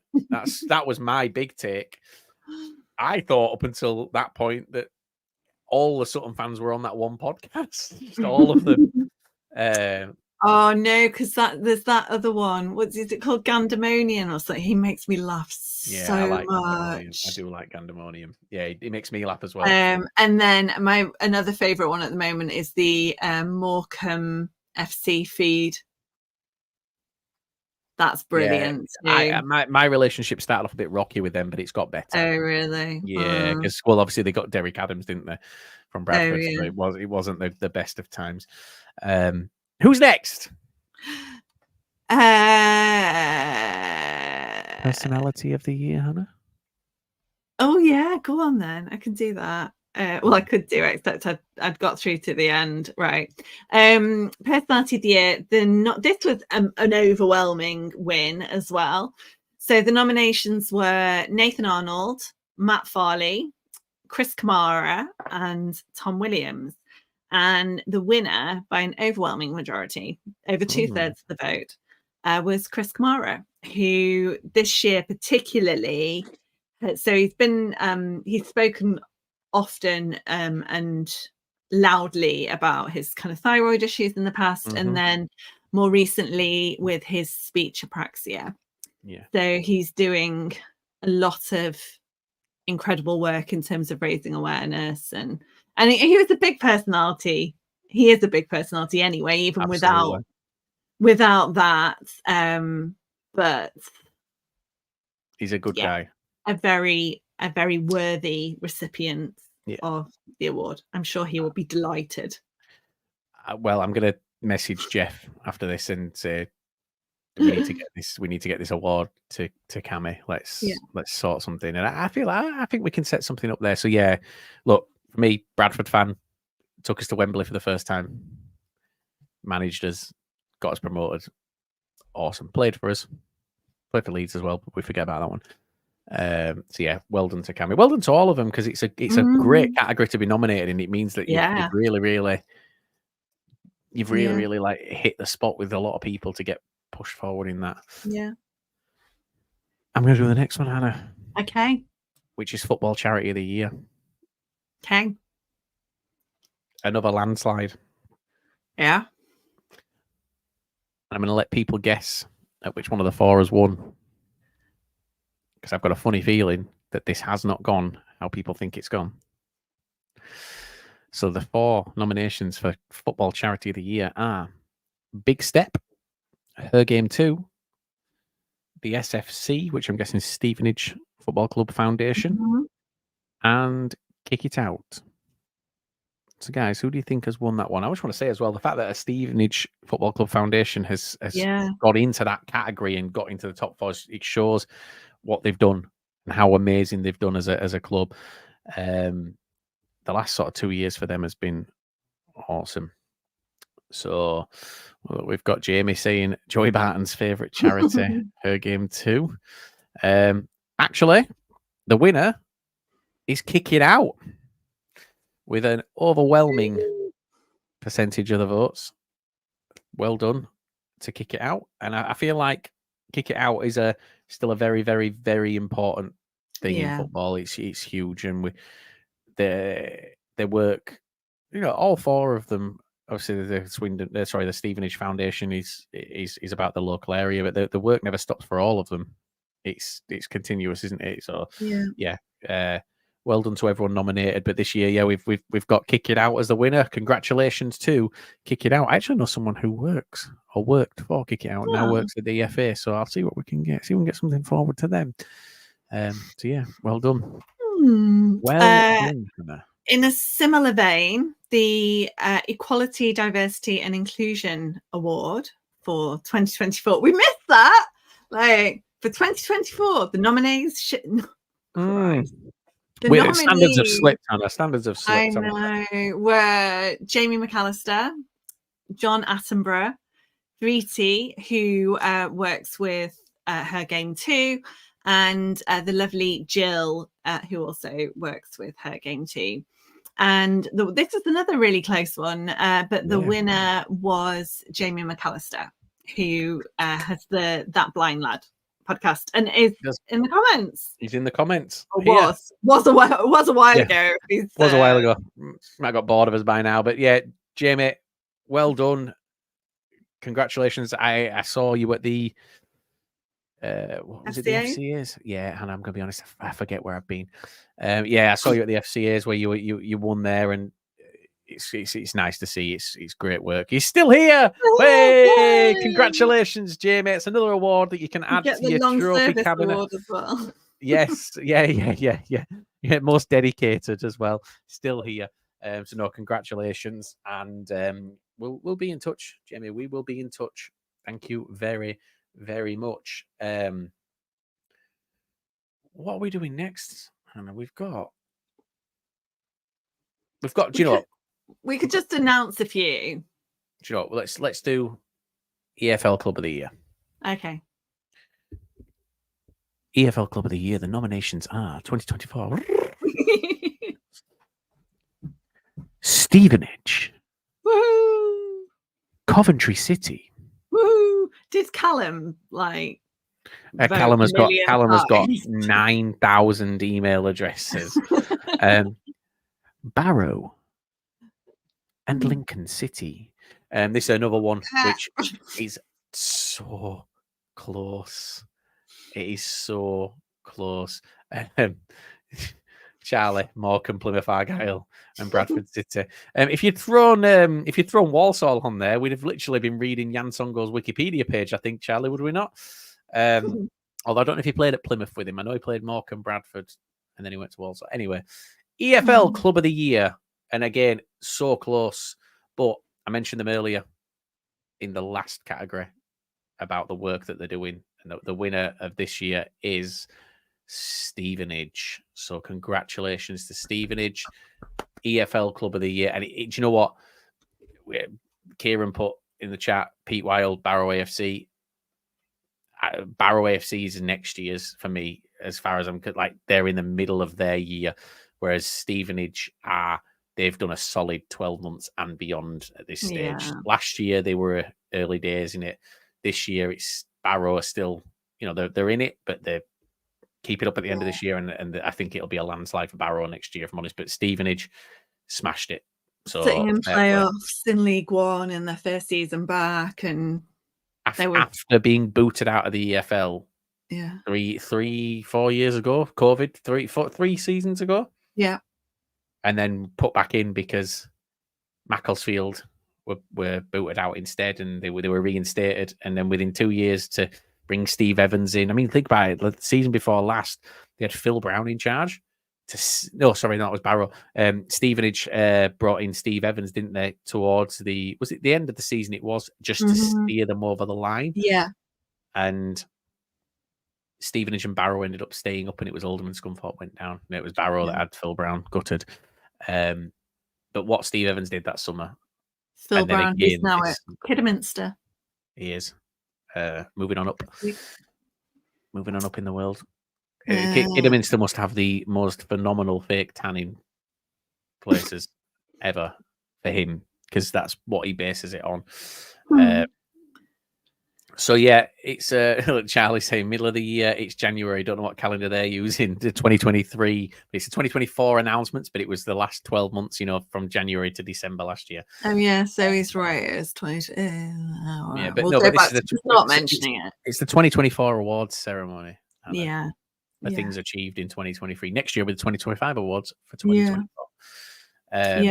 So the non-league, the 2024 non-league Club of the Year award for achievements during the whole of 2023, including the second half of the 22-23 season and the first half of the 23-24 season.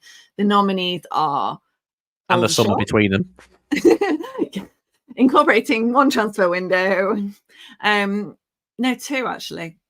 Aldershot, Dorking, Scunthorpe United, and Yeovil. And with just under 50% of the vote, the winner is Scunthorpe United, who came back from the brink of, I don't know, they were done. Scunny fans were done. I was trying to find an eloquent way of saying it, but they were at the point of no return, and a massive team of people effectively rescued them and have I taken didn't put over any the money club. in. I didn't put any No, money in, but I was in the team, yeah. which was nice. And do you know what? It's like I went down for the Southport game about a month ago and met up with Ian and Simon Elliott and had dinner with them and watched the game. And the atmosphere is just different. It's nice. Like, do you know what? They've not just got the club back; they've bought the ground now. The ground is theirs. They've got, let's be brutally honest, they've got a top end National League side in now. I mean, someone told me that they are paying League One wages to certain players. Wow. Which isn't down to the new owners. The previous owner was bringing people in on high money but couldn't pay them, and now these guys have come in and they're not just saving the club; they're paying these wages. So people are getting paid. So for me, yeah, I've got so much time for Scunthorpe. And being brutally honest, when we started doing this podcast, I didn't have time for Scunthorpe. I've always hated Scunny. I hated playing Scunny. I hated going to Scunny because they always beat us and they always had great players. Like, they had Billy Sharp and Andy Keogh, I believe, if I remember rightly. It was the same time they had Andy Keogh and Billy Sharp back in the sort of 2008 and 2009 time. But yeah, delighted to see them win that, and they deserve it. Absolutely well deserved. Had a comment from D. I don't know who D is. Welcome, D. I've not seen you here before, but Liam, I swear you're a Bradford supporter. I am. Is it because of the top you're wearing? It will be because of the top I'm wearing. So yeah, it went. Look, I go to a lot of clubs and do a lot of things, and which means that when we go to those clubs, we don't have to pay to get in when you're doing work for them, so you get free entry and things like that. So I always make a point of, if I've not paid for my ticket, I buy something from the club shop because I think that it supports the club and it keeps the lights on. And we're at League Two, and clubs need to be invested in. So I buy things from. I've got stuff. I've got an Oldham shirt, Doncaster shirt, Bradford. I got some stuff from Rochdale. I've got so much Crawley stuff. And we did try to buy stuff from Salford last time we were there, but the shop wasn't quite open then. But it will be next. There wasn't a shop. Remember? No, but there is now. There is now. There was literally no shop at that point. Do you know what? I'm gonna humour him before we move on, Hannah. Who scored for City the last time we played Scunny at Scunny? Jan Songo did. And do you know what? I don't even know if that's true, but I'm guessing because Charlie, Jamie has said, buy something from the Swindon Town shop. Right. So, Jamie, last time I went in the Swindon shop, what do you mean, Jamie? It was so incredibly well stocked that I considered buying the pink goalkeeper shirt, which is the same as our pink goalkeeper shirt, and the Stockport County don't sell it for adults. And I had this elaborate plan where I was gonna get the Swindon logo and sponsor off it and turn it into a Stockport County shirt, and decided that was just really stupid. So I didn't, but they had so much stuff. It would have been whenever we played them.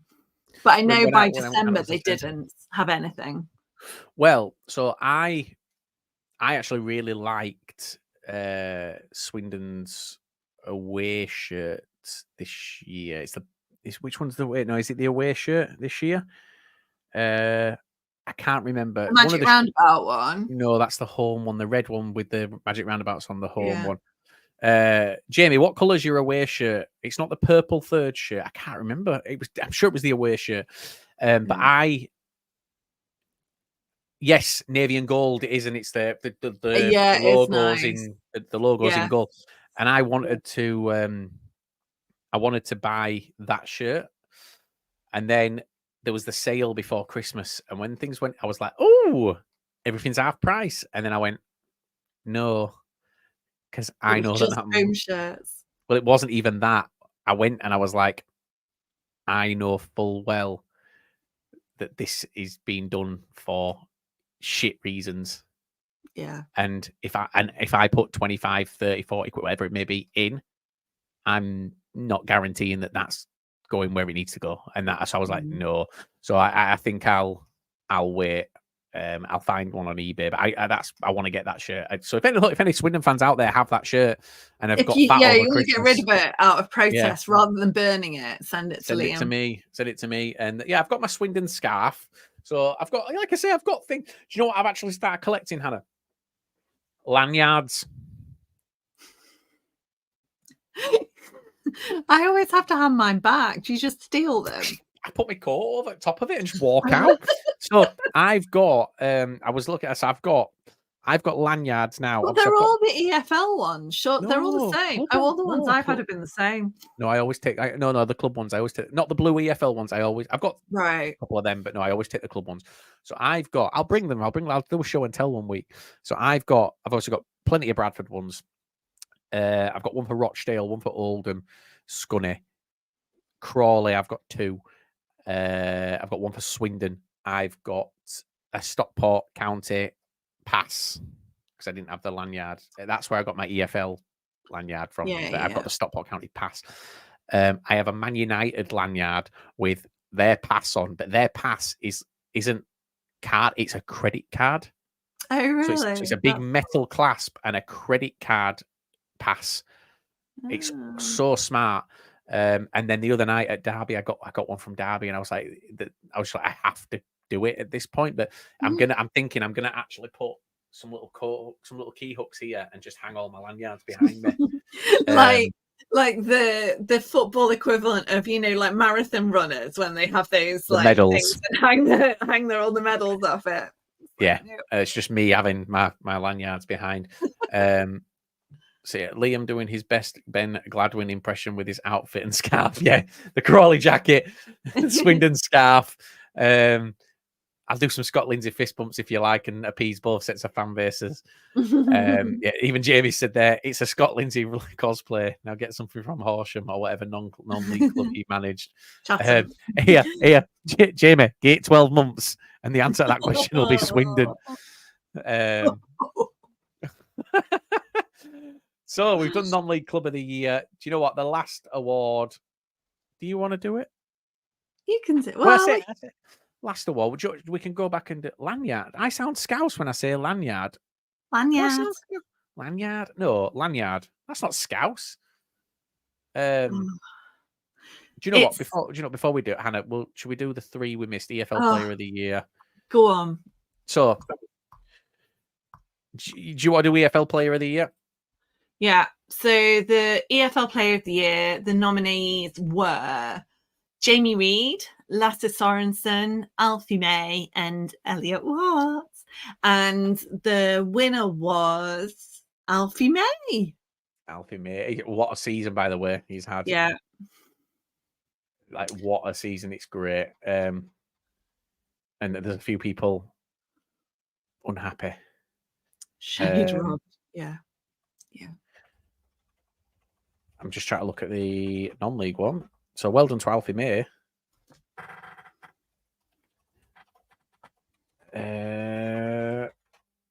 Let's have a look. Yeah, so Alfie May is the... I've got it here. Right, they're buzzing. Good to go. Alfie May is the EFL Player of the Year. So now it's time for the non-league Player of the Year, which is an award I'm very excited to be able to present, Hannah. Because the nominations are Carl Mike Fondop Tallum, Paul McCallum, James Norwood, and Michael Cheek. Controversial. Yeah, it is. Jake said Fondop robbed because he didn't win the EFL award. Fondop plays in non-league and he's in this one, Jake. Don't you worry. And not only is he in this one, Mike Fondop is your non-league Player of the Year. Woo! Big Dick Fondop. Whoop, whoop, whoop. Mike, I'm calling it. I want you on to come and speak to us. Not now, obviously. Don't have to get out of bed and come to find us, but I'm going to contact Oldham, and I'm hoping that... I know you went on the Oldham podcast the other week. We'd love to have you on because there's Pools fans, there's fans of other clubs that do want to...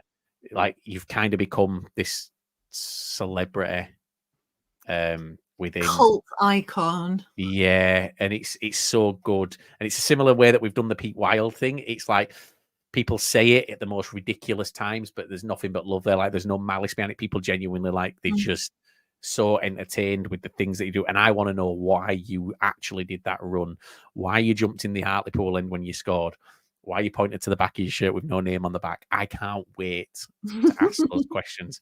So Mike Fondop is your non-league player of the year. So moving on to the EFL Manager of the Year.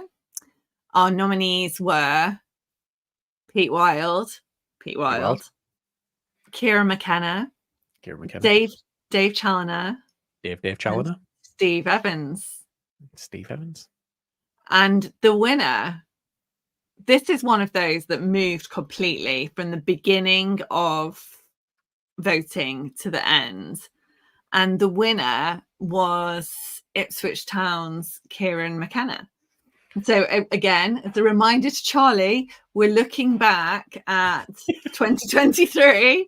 So, at the end of last season, Ipswich's promotion, they were scoring goals for fun and absolutely smashing it. And Derek Adams was relegated. And Jody Morris was sacked. Yeah.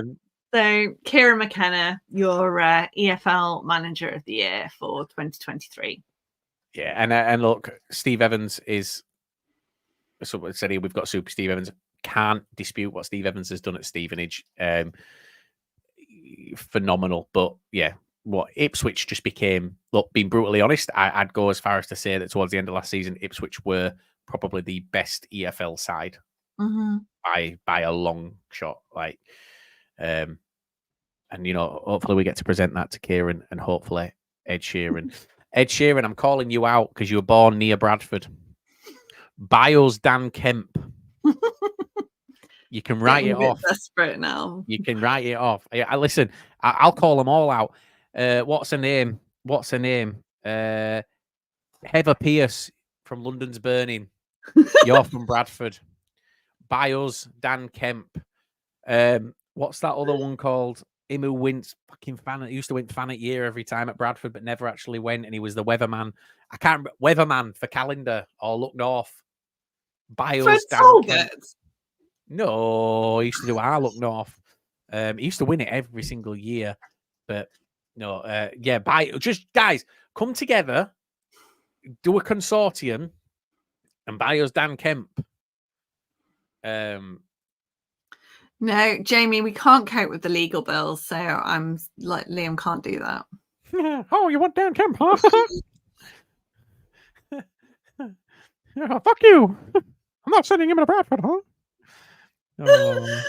Oh boy! That was quite good, actually. I'm not bad at it. It's not. Mason Greenwood buying Dan Kemp. Wasn't Mason Greenwood linked with somewhere this week? Wrexham? No. Was it all a joke? No, that was in our group chat. Someone put a video saying Mason Greenwood linked with Wrexham, and when you clicked it, it was just that porn sound. Oh, I'm glad. You see, I'm learning. I didn't actually click on it, and actually, in retrospect, I have just remembered that that's why I didn't click on it. So yeah, there we go. Photographer of the year. Dynamo, I'm calling you out. Bios Dan Kemp. There's going to be someone else that I remember as well. TerraVision. Tequila. Not the It Makes Me Happy one. Yeah. No, didn't we have this discussion? No, they're from Bradford. Yeah, but there's two tequila songs. Yes, there's two. And not the tequila song that Charlotte was singing the other week. Yeah, it's not that one. It's not that one. The other one, Tequila, It Makes Me Happy. That's TerraVision. They're from Bradford. Yeah, you can moan about Charlotte maybe singing that one. At least Hannah. At least she didn't go on karaoke on holiday and sing a song about going down on a woman. Worst part was, as he started the song, everyone in the place knew it, but me. So I'm sat there. It's Mary on a cross.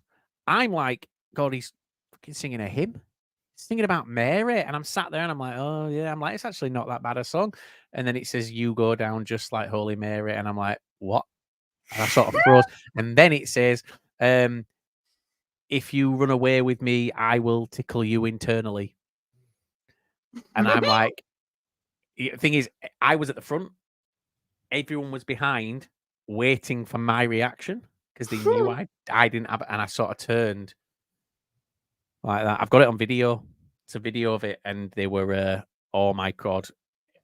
And he sat down. The thing is, he got like a standing ovation for doing it because every word he got it right, and he sang it really, really well. But he sat down. I said, Is this "Well a done, mate." recent song? I don't think it's a recent song. No, it's by Ghost. But he sat down, and I was like, "Oh, well done, mate. Never do that again, please. Or if you do, I need to see what song you're singing, like the lyrics of it, because it wasn't what I thought it was going to be." But yeah, no, it was bad. You go down just like Holy Mary. I'm sticking my head now. It was bad. It was bad. But everybody else loved it.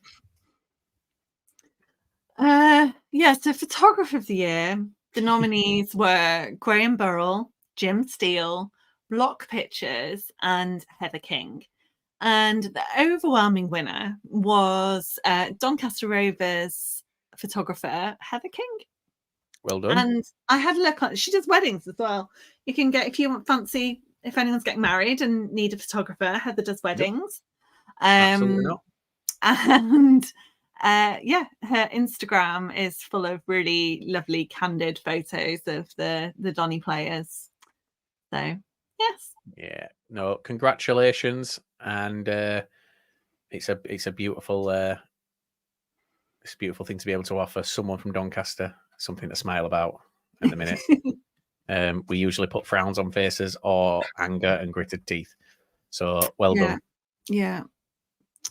Right. So back to, well, I mean, yeah. It's not really, is it? Let's be honest. Right. Do you know why? Because let's be brutally honest here. Now, if you're wondering what that is on my shoulder, it's a chip.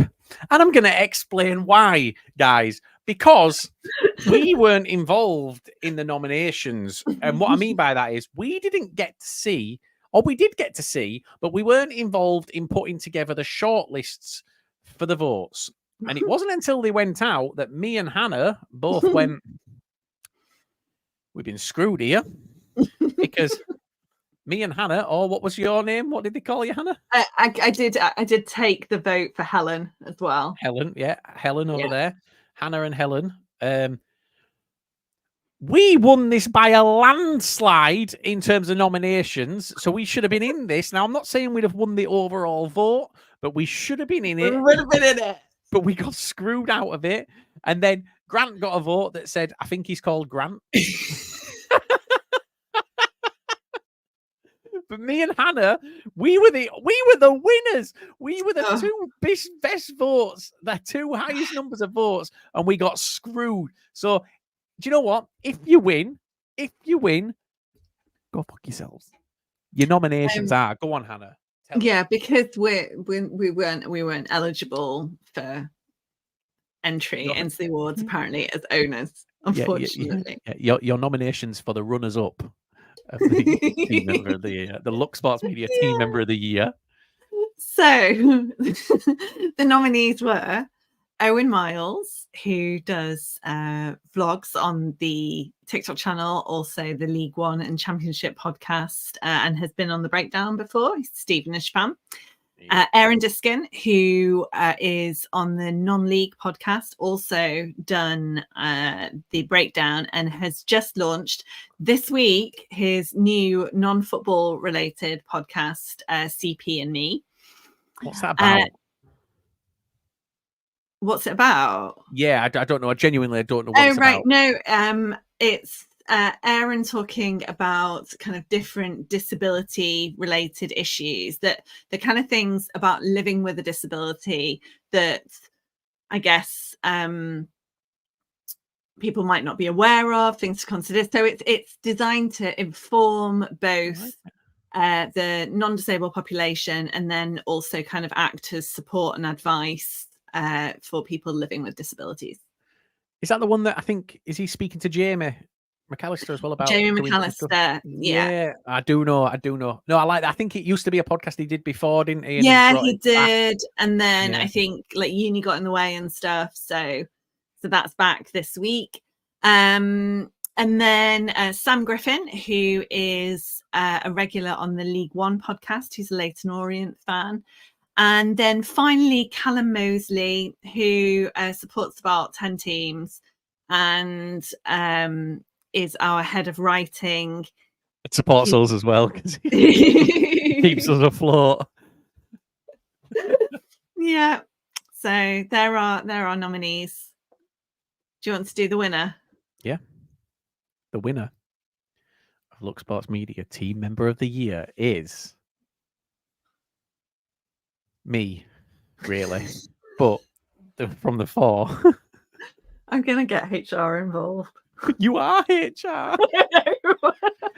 But out of the 4 nominations, the winner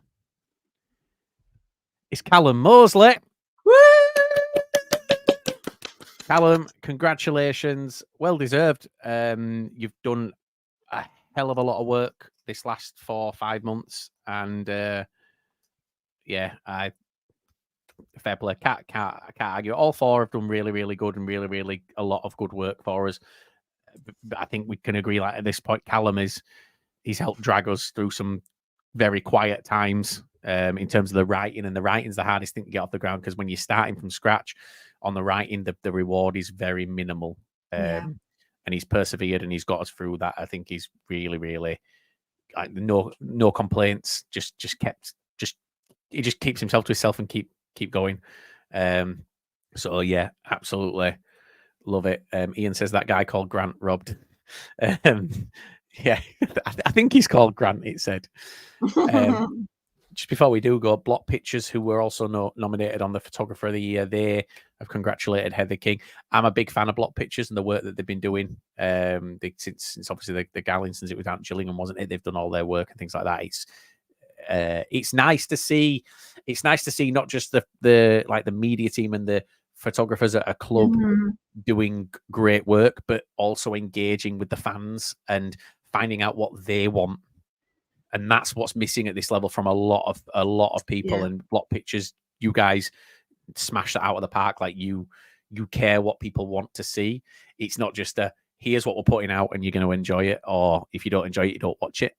You are always kind of moving right behind where they want to be. So they want to see this, so you do it. And it's like it's continually finger on the pulse stuff. So Hannah, we've reached the end. We've done. I think our 1 hour breakdown. Yeah, but it was a 1 hour breakdown and a 1 hour award show. Oh, right. So we're actually finishing early, Ryan, just so you know. Yeah. But congratulations to everyone who got involved and nominated and voted. And Ian has said, great show, guys. Can't wait to see what happens tomorrow. I'm not going to say much, but I'm going to say, Ian, I would lose as much of that hope as you can before you are severely disappointed, because you are only getting yourself excited. Yeah. So yeah, fantastic. Thank you very much to everyone. And yeah, it's been good, Hannah. Someone. Oh, Charlie's foot. Can't wait to see Young happens tomorrow. Because Ian put doesn't really work, Charlie. No, it doesn't. We're getting requests for Michael Mouse. Isn't he the Oldham gaffer? No, but have you seen Michael Mellon's been recalled? And yeah, and Oldham think they're getting him. Oldham fans on Facebook think that they're getting Michael Mellon because they said, well, his dad's the manager. Like, they said, surely they'll just want him to play football. I said, there's no way in hell they're recalling a player who's done great at a League 2 level to send him to the National League. They want, if you are loaning a player out, you want your player to play at the highest level possible because it enhances their sale value. And look, being brutally honest, chances of Michael Mellon ever, but it's Burnley, isn't it? He's on loan from. Is that right? Can't remember. I think it's a Premier League team, isn't it? I believe something like that. But I cannot see him ever playing for. Yeah, it's Burnley. Yeah, I can't see him ever playing for Burnley's first team. I just like it's a huge step up, and Burnley have got struggling in the Premier League, but Championship their side's just ridiculous. So they'll want him to play at the highest level possible to sell him. And they're not sending him to a National League side. There's no way, and that's not meant to be disrespectful to Oldham, but being brutally honest, the National League this season isn't as strong as last season, and the gap between League Two and the National League is bigger this season than last. Like, I don't look at the bottom sort of six of the League Two and think that they would struggle in the National League like we did last season. I think maybe the top couple are doing great, but I think that the two at the bottom of the League Two right now, if they went down, they would be in the playoff positions without a shadow of a doubt for the National League. Yeah. So the difference between the leagues is massive this year. So he's not going to Oldham. There's no way. You don't recall a player having a phenomenal season and send him to a league below just because his dad's there. Yeah. So, guys, thank you very much. I've enjoyed it. Me too. It has been fun, hasn't it? It's been a lot of fun. But Hannah will win that award next year. What, are you resigning? No, I'm putting it out there. Changing the rules. We need to change the rules and the votes stick. So yeah, we if we're nominated, we go for it. But no, thank you very much, guys. How do I do a Mickey Mouse exit? How the fuck do I do a Mickey Mouse exit? That's all, folks. It's fucking Warner Brothers. Yeah, that's like Looney Tunes, doesn't it? Fuck. Isn't that Porky Pig? See you all real soon. That's the Mickey Mouse thing. No, we need to tell people so follow us on YouTube and on social media, hey? Oh boy. We'll see you next Thursday, huh? Podcasts are back on Tuesday or Monday night, and the 606 is back on Sunday. Yeah. Bye for now, friends.